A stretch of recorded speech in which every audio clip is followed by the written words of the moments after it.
नमस्कार दोस्तों, मैं अखिलेश कुमार अपने YouTube चैनल हरमन क्लासेस पर आप लोगों का स्वागत करता हूं। दोस्तों, हमारी आज की ये पत्र लेखन की तीसरी क्लास है, जिसमें आज से हम सिर्फ क्वेश्चन आंसर करेंगे। वो भी जो यूपी ट्रिपल एससी एग्जाम में अभी तक पूछे गए हैं वो सारे क्वेश्चन हम लोग करेंगे। तो चलिए हम लोग स्टार्ट करते हैं अपना क्वेश्चन। पहला क्वेश्चन है कि निम्नलिखित में से कौन सा कार्यालयी पत्र नहीं है। तो हमें बताना है कौन सा कार्यालयी पत्र नहीं है। कार्यालयी पत्र मतलब क्या हो जाएगा आपका औपचारिक पत्र। कार्यालयी पत्र मतलब क्या हो जाएगा आपका औपचारिक पत्र। तो इनमें से कौन सा औपचारिक पत्र नहीं है। औपचारिक और अनौपचारिक दो प्रकार के पत्र होते हैं, ये हमने आपको बताया है। तो देखिए, प्रार्थना पत्र ये आपका क्या होता है, औपचारिक पत्र होता है। प्रेस विज्ञप्ति ये भी आपकी औपचारिक पत्र होता है। संपादक के नाम पत्र ये भी आपका औपचारिक पत्र होता है। तो अनौपचारिक पत्र कौन सा होगा, निमंत्रण पत्र ये होगा क्या, अनौपचारिक पत्र। तो इसका आंसर क्या हो जाएगा, कौन सा कार्यालयी पत्र नहीं है, निमंत्रण पत्र ये हो जाएगा आपका अनौपचारिक पत्र। अब दूसरा क्वेश्चन है कि कार्यालयी आदेश सदैव प्रेषित होता है। कार्यालयी आदेश सदैव भेजा जाता है या निकाला जाता है। तो आदेश जब किसी को दिया जाता है तो क्या होता है, जब आदेश दिया जाता है तो हमेशा क्या होता है, बड़ा ही छोटों को आदेश देगा ना। क्या होगा, बड़ा ही छोटे को आदेश देगा। तो सबसे पहले अब इसमें देख लीजिए ऑप्शन, दोनों ओर से आदेश दिया जाएगा, नहीं दिया जाएगा। अब देखिए, कनिष्ठ से वरिष्ठ को आदेश दिया जाएगा, नहीं दिया जाएगा। हमेशा क्या होगा, वरिष्ठ से कनिष्ठ को आदेश दिया जाएगा। आदेश हमेशा बड़ा छोटे को देता है। तो यहाँ पे दो है, वरिष्ठ से कनिष्ठ को दिया जाएगा या व्यक्तिगत रूप से वरिष्ठ से कनिष्ठ को दिया जाएगा। और कौन सा आदेश, कार्यालयी आदेश। तो ये जो होगा आपका व्यक्तिगत रूप से वरिष्ठ से जो कनिष्ठ को, ये तो कह सकते हैं एक प्रकार से आपका अर्ध सरकारी पत्र हो जाएगा। पर अर्ध सरकारी पत्र ही व्यक्तिगत रूप से लिखा जाता है। लेकिन यहाँ आदेश की बात की जा रही है, तो जो आदेश होता है हमेशा वरिष्ठ से क्या होता है, कनिष्ठ की ओर जाता है, यानी वरिष्ठ से कनिष्ठ को आदेश देता है। अब उसके बाद तीसरा क्वेश्चन है कि किसी राजपत्रित अधिकारी की नियुक्ति क्या है, नियुक्ति है, पदोन्नति है, अवकाश की स्वीकृति है और उनके स्थानांतरण की सूचना को राजपत्र में प्रकाशित करने के लिए किस पत्र का प्रयोग किया जाता है। तो आपको पता है, किसी भी चीज को जब सरकारी गजट में प्रकाशित किया जाता है तो वो क्या हो जाती है, अधिसूचना। राजपत्र में प्रकाशित, राजपत्र का मतलब क्या हुआ, सरकारी गजट। तो सरकारी गजट में जब भी कोई चीज प्रकाशित होती है तो वो क्या होती है, आपकी अधिसूचना। तो वो क्या हो गई आपकी, इसका आंसर क्या हो जाएगा, अधिसूचना हो जाएगा। परिपत्र जब कोई आदेश निकाला जाता है और वो सभी कर्मचारियों को भेजा जाता है तो वो क्या होता है, आपका परिपत्र होता है। अब चलिए देखते हैं क्वेश्चन नंबर 4। क्वेश्चन नंबर 4 क्या कह रहा है, निम्न में से कौन सा पत्र वैयक्तिक पत्र है, वैयक्तिक पत्र की श्रेणी में आएगा। यानी वैयक्तिक पत्र का मतलब क्या हो गया आपका अनौपचारिक पत्र। अनौपचारिक पत्र की यहां बात कर रहा है। ऊपर कौन से पत्र की बात कर रहा था, औपचारिक की, और नीचे कौन सी बात कर रहा है, अनौपचारिक पत्र की। तो कौन सा पत्र आपका वैयक्तिक पत्र है या फिर आपका अनौपचारिक पत्र है। तो देखिए, व्यापारिक पत्र है, नहीं, व्यापारिक पत्र क्या है आपका, औपचारिक पत्र है। प्रार्थना पत्र भी औपचारिक पत्र है। संपादक के नाम पत्र ये भी क्या है आपका औपचारिक पत्र है। तो फिर क्या हो जाएगा, मित्र के नाम जो पत्र है ये हो गया आपका अनौपचारिक पत्र। क्वेश्चन नंबर 5 देखते हैं। क्वेश्चन नंबर 5 कह रहा है कि व्यक्तिगत पत्र के संबंध में कौन सा कथन असत्य है। तो सबसे पहले यहाँ पे आप टिक कर लीजिए, क्या पूछ रहा है, व्यक्तिगत पत्र के संबंध में कौन सा कथन असत्य पूछ रहा है। आप इसे गोला कर लीजिए, जब ऐसे सत्य असत्य के बारे में पूछा जाए तो वहां आप गोला कर लीजिए। तो अब यहाँ हमें आपको बताना है, असत्य नहीं है ये बताना है, असत्य है ये बताना है। तो पहला है ऑप्शन हमारा, इसके अंतर्गत बड़ों की तरफ से छोटों को पत्र लिखे जाते हैं। बिल्कुल सही है, लिखे जाते हैं। इसके अंतर्गत छोटों की तरफ से बड़ों को पत्र लिखे जाते हैं। बिल्कुल सही है, लिखे जाते हैं, क्योंकि व्यक्तिगत जो पत्र होता है ये आपका क्या होता है, अनौपचारिक पत्र होता है। अनौपचारिक पत्र अपने सगे संबंधियों में लिखे जाते हैं, अपने परिचितों में लिखे जाते हैं। निमंत्रण पत्र लिखा जाता है, बधाई पत्र लिखा जाता है, शोक संवेदना पत्र लिखा जाता है।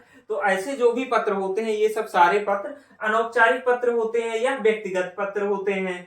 तो अब यानी ये छोटों से बड़ों की तरफ भी लिखे जाते हैं, बड़े से छोटों की तरफ भी लिखे जाते हैं। अब उसके बाद देखिए, इन पत्रों में सरलता और अपनी कुशलता के समाचार होते हैं। जी हाँ, इसमें सरलता और कुशलता इन सब के समाचार होते हैं। तो ये भी बिल्कुल सही है। इन पत्रों में आपसी संबंध का कोई प्रभाव पत्र पर नहीं पड़ता, यानी आपसी संबंध का पत्र पर कोई प्रभाव नहीं पड़ता, ये बताया गया है। ऐसा होता है पत्र में, जब आप सगे संबंधियों को पत्र लिख रहे हैं तो संबंध का प्रभाव जाहिर सी बात है पड़ेगा। ये हमारा क्या हो जाएगा, असत्य कथन हो जाएगा। तो इसका आंसर क्या हो जाएगा, डी। यानी इन पत्रों में आपसी संबंध का कोई प्रभाव पत्र पर नहीं पड़ता, ये आपका गलत है। तो इसका आंसर क्या हो जाएगा, डी हो जाएगा।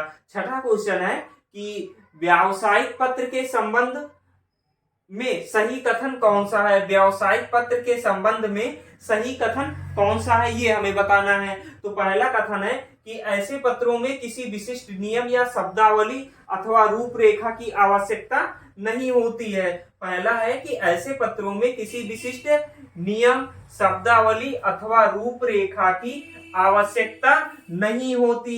ये कह रहा है नहीं होती। जी हाँ, ये आपका क्या है, औपचारिक पत्र है। कौन सा पत्र है, औपचारिक। और औपचारिक पत्र में हमेशा एक औपचारिक पत्र का फॉर्मेट होता है, उसकी भाषा होती है, यानी उसकी शब्दावली होती है।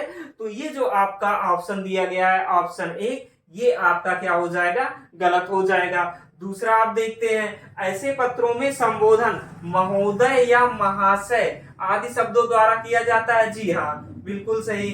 तो इसमें क्या होता है, जो संबोधन के लिए जो शब्द यूज किया जाता है, महोदय या महाशय आदि शब्दों का यूज किया जाता है। उसके बाद तीसरा है, किसी भी कंपनी के मैनेजर सामग्री या माल से संबंधित पत्राचार होता है।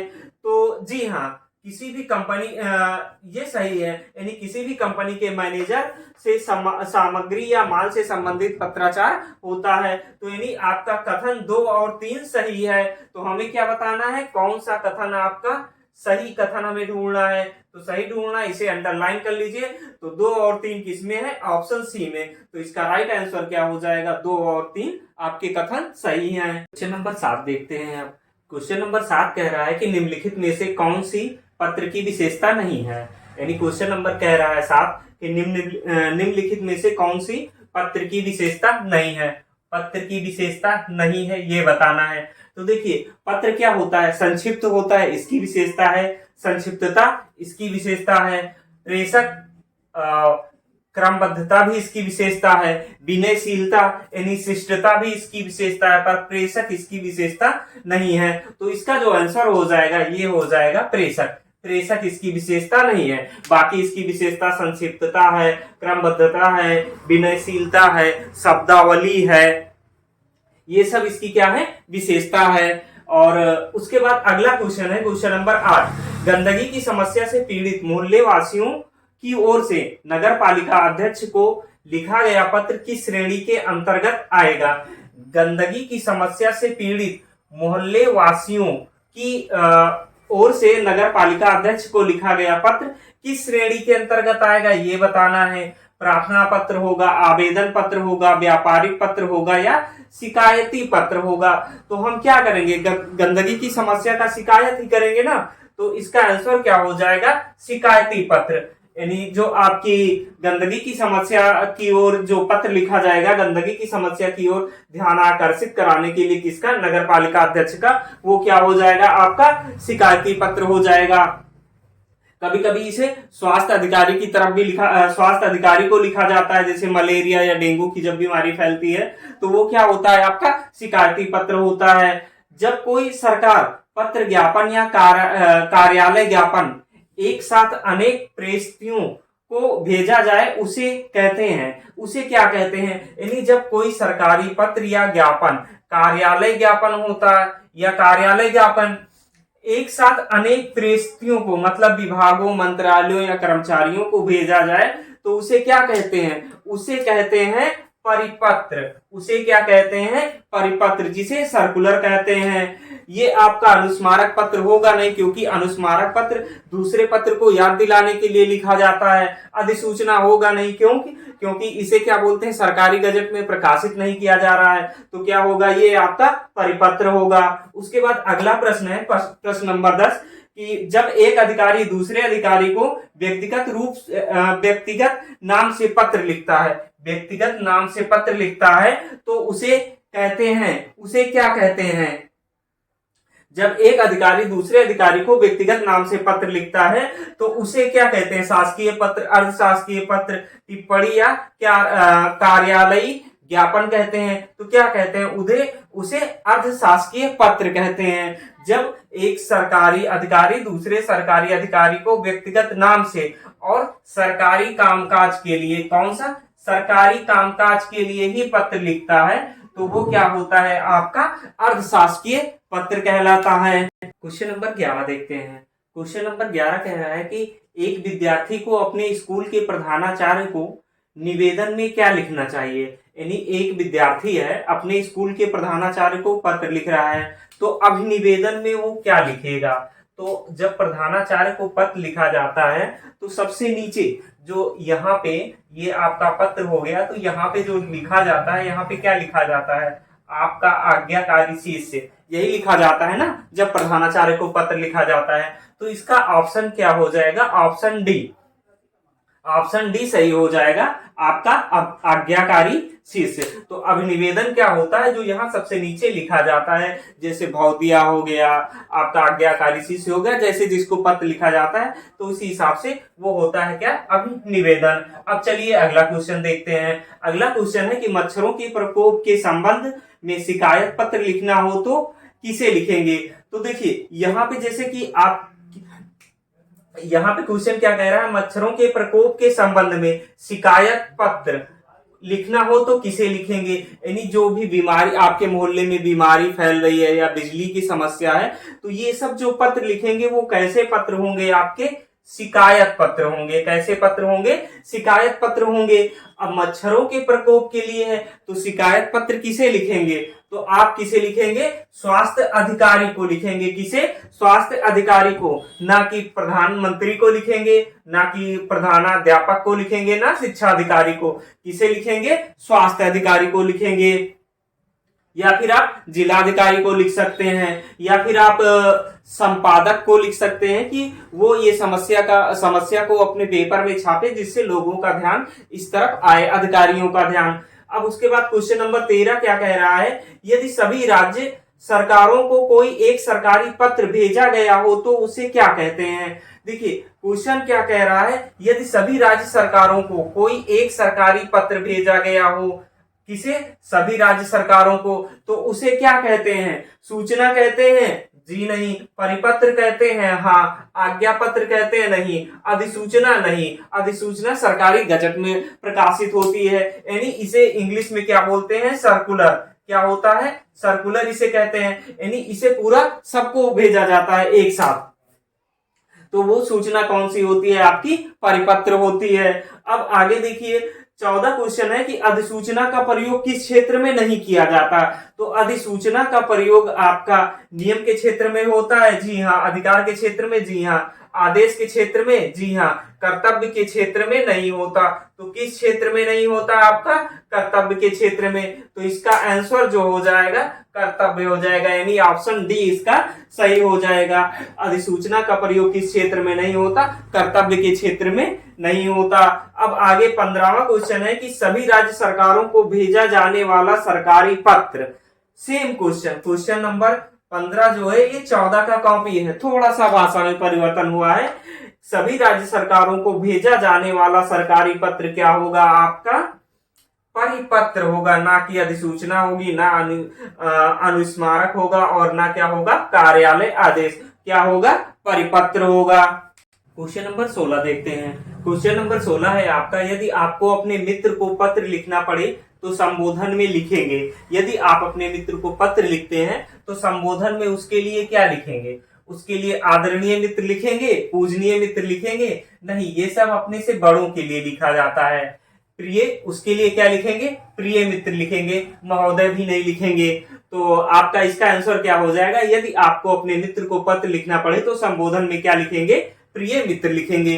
दोस्तों हम जो ये आपका पत्र लेखन की जो ये क्लास चल रही है, इसके पहले 2 क्लास हम लोगों ने कर लिया है, जिसमें हम लोगों ने क्या पढ़ा है, औपचारिक और अनौपचारिक पत्र, औपचारिक और अनौपचारिक पत्र, और पढ़ा है पत्र की विशेषता, औपचारिक पत्र में कितने टाइप के पत्र होते हैं और उनकी विशेषता क्या है, उनका प्रारूप क्या है, अनौपचारिक पत्र में कौन से पत्र आते हैं, उनकी विशेषता क्या है, उनके संबोधन में क्या लिखा जाता है, अभिवादन में क्या लिखा जाता है, उसका प्रारूप कैसा होता है, ये सब सारे हम लोगों ने पढ़ लिया है। अगर आप लोगों ने वो क्लास नहीं देखी है तो इस वीडियो के नीचे डिस्क्रिप्शन बॉक्स में उसका लिंक आपको मिल जाएगा, और उसे देख के तब आपको क्वेश्चन करिएगा, तब आपको सारे क्वेश्चन का आंसर मिलेगा। तो चलिए दोस्तों हम लोग क्वेश्चन नंबर हम 17 देखते हैं। कौन सा कथन असत्य है? तो सबसे पहले क्या करिए, असत्य को गोला कर लीजिए। अब हमें क्या देखना है, असत्य कथन ढूंढना है। अब असत्य कथन क्या होगा, अर्धशासकीय पत्र मित्रता पूर्ण भाषा में लिखा जाता है। जी हाँ, अर्धशासकीय पत्र जो ये आपका अर्धशासकीय पत्र होता है, इसे व्यक्तिगत पत्र भी कहते हैं, व्यक्तिगत पत्र भी कहते हैं इसे, किसे, अर्थशास्त्रीय पत्र को। लेकिन ये सरकारी कामकाज के लिए प्रयोग होता है और मित्रता पूर्ण भाषा में ये लिखा जाता है। तो अब ऑप्शन बी देखिए, संबोधन के लिए प्रिय लिखा जाता है। बताइए, संबोधन के लिए प्रिय लिखा जाता है। अब इसमें देखिए, जी हाँ, इसमें संबोधन के लिए आपका प्रिय भी लिखा जाता है। स्वनिर्देश हेतु आपका सद्भावी लिखा जाता है। जी हाँ, जहां पे क्या लिखा जाता है, भौदिया लिखा जाता है, वहीं उसे को क्या कहते हैं, आपका सद्भावी भी लिखा जाता है। उसके बाद फिर इसमें भेजने वाला हस्ताक्षर करके पद का उल्लेख भी करता है। जी नहीं, वो हस्ताक्षर तो करता है अपना, लेकिन पद का उल्लेख नहीं करता, क्योंकि इसका जब आप प्रारूप देखेंगे, जो आपका क्या बोलते हैं, जैसे अर्थशास्त्रीय पत्र हो गया, ये अर्थशास्त्रीय आपका पत्र हो गया, तो यहाँ पे क्या होता है, पत्र संख्या होती है, उसके बाद प्रेषक का नाम होता है, दिनांक होता है, फिर आपका सेवा में होता है, फिर ऐसे ही संबोधन और सारी चीजें होती हैं। नीचे क्या होता है, आपका भौदीय होता है या स्वनिर्देश होता है, और उसके नीचे फिर वो हस्ताक्षर करता है, लेकिन पद का नाम अपने नहीं लिखता, क्योंकि पद का नाम यहाँ ऊपर लिख देता है। तो इसमें असत्य क्या हो जाएगा,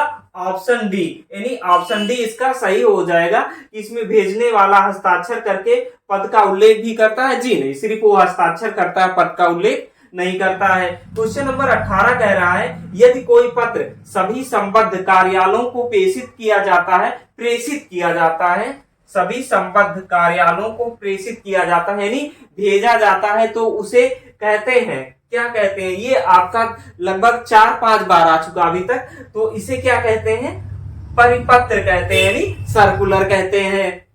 क्वेश्चन नंबर 19, शासकीय पत्र के संदर्भ में कौन सा कथन गलत है? यहां भी आप गोला कर लीजिए, इससे आपको बहुत फायदा मिलता है। यानी आपको असत्य निकालना है या सही निकालना है, वो आप तुरंत वहां से आपका ध्यान रहेगा और आसानी से आप कर लेंगे, नहीं तो क्वेश्चन ऐसे ही क्वेश्चन आपके गलत हो जाएंगे।